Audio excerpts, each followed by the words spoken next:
Doctor, मैं इतना करता हूँ फिर भी कोई मेरी वैल्यू नहीं करता।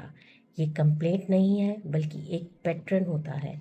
ऐसे पेशेंट्स हम सबको मिलेंगे जो बहुत इरिटेबल हैं, जेलस हैं और अंदर से बहुत हर्ट फील करते हैं। उन्हें लगता है कि उन्हें इग्नोर किया जा रहा है, कंपेयर किया जा रहा है। लेकिन सबसे इंटरेस्टिंग बात, वो ऐसे लोगों से दूर भी नहीं हो पाते। जो लोग उन्हें ये फीलिंग देते हैं वो उन्हीं के साथ रहना चाहते हैं, डिपेंडेंट भी हैं और सफ़र भी करते हैं। और जब यही पैटर्न बॉडी में रिफ्लेक्ट होता है तो डिजीज़ भी ऐसे ही बिहेव करती है।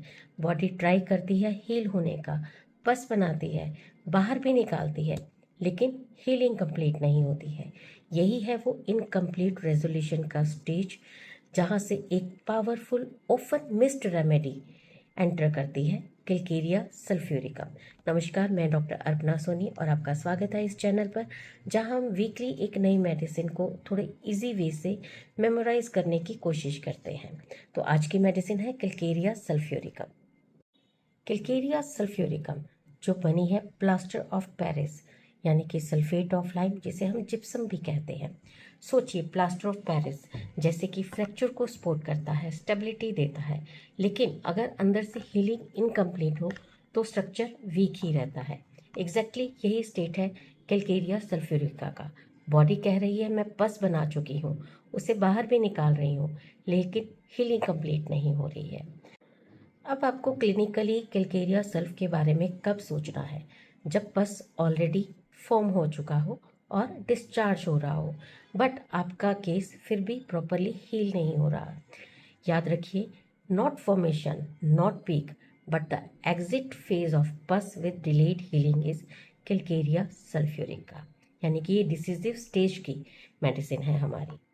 इसकी की नोट्स की बात करें तो अगर डिस्चार्ज इसका येलो है, थिक है, लंपी है, ऑफेंसिव है और समटाइम्स ब्लडी भी है, चाहे वो स्किन हो, लंग्स हो, ईयर हो या फिस्चुला हो, कैलकेरिया सल्फ्यूरिका इमिडिएटली आपको कंसिडरेशन में लानी है।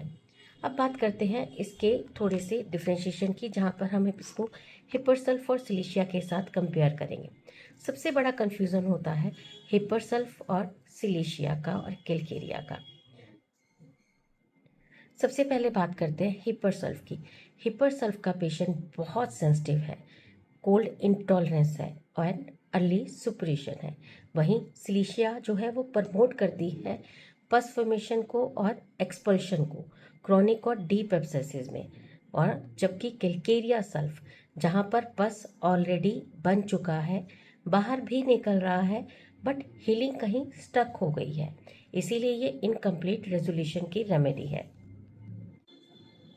कैलकेरिया सल्फ के माइंड सिम्टम्स भी बहुत इंपॉर्टेंट हैं।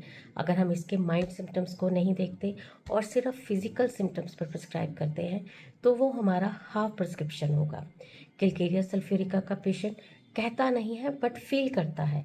वो ये बोलेगा कि मुझे वैल्यू नहीं मिल रही है, मुझे इग्नोर किया जा रहा है, मैं ट्राई बहुत करता हूँ फिर भी मुझे एप्रिसिएशन नहीं मिलता है।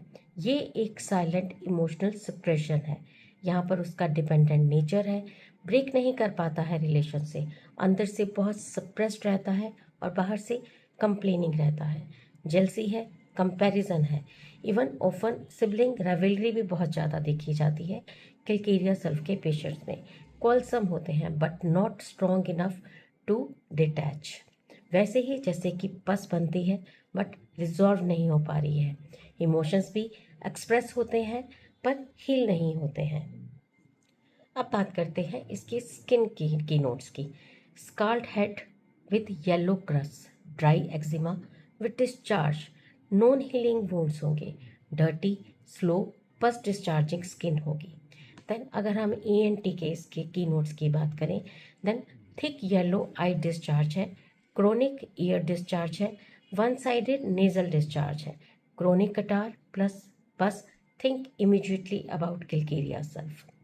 टॉन्सिलाइटिस रहेगा, एब्सेस डिस्चार्ज रहेंगे, अल्सरेटेड थ्रोट होगा लास्ट स्टेज का, टंग फ्लैबी एंड क्ले लाइक।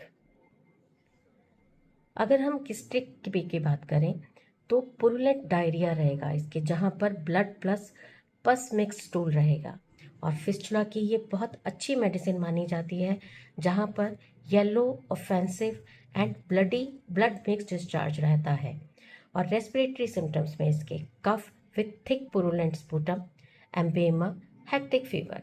और जनरल अगर हम इसकी जनरलिटीज़ की बात करें तो कैलकेरिया सल्फ में हमें बर्निंग सोल्स मिलते हैं।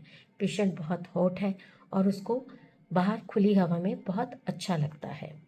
ये रेमेडी सिर्फ पस निकालने के लिए नहीं है, ये बॉडी के डिटॉक्सिफिकेशन और रिपेयर मैकेनिज्म को एक्टिवेट करता है, अनहेल्दी और वोन आउट टिश्यू को रिमूव करता है, हीलिंग को इम्प्रूव करता है और क्रोनिक और सेप्टिक स्टेट्स में बहुत वंडरफुली काम करता है।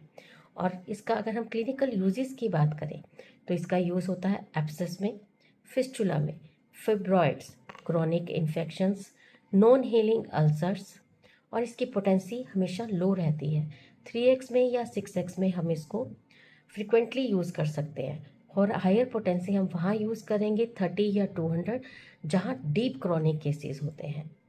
अब फाइनली अगर हम कैलकेरिया सल्फ की बात करें तो हमें हमेशा याद रखना चाहिए, अगर पिस डिस्चार्ज हो रहा है, येलो है, थिक है, लंपी है और हीलिंग रुक गई है, तो Calcarea sulph is the remedy. और अगर पेशेंट के इमोशंस भी वही कह रहे हो कि मैं एक्सप्रेस कर रहा हूँ पर मुझे रिलीफ नहीं मिल रहा है, then you are absolutely on the right track. Next time जब कभी आपके सामने कोई non healing pus discharging case आए तो सिर्फ वोट मत देखिए, उसके अंदर के सप्रेस्ड इमोशंस भी समझिए और फिर खुद से पूछिए, are you missing calcarea sulph? तो ये था कैलकेरिया सल्फ का डिस्क्रिप्शन, जिसको मैंने थोड़ा इजी वे में आपको बताने की कोशिश की है। तो मिलते हैं नेक्स्ट वीक एक नई मेडिसिन के साथ। Thank you.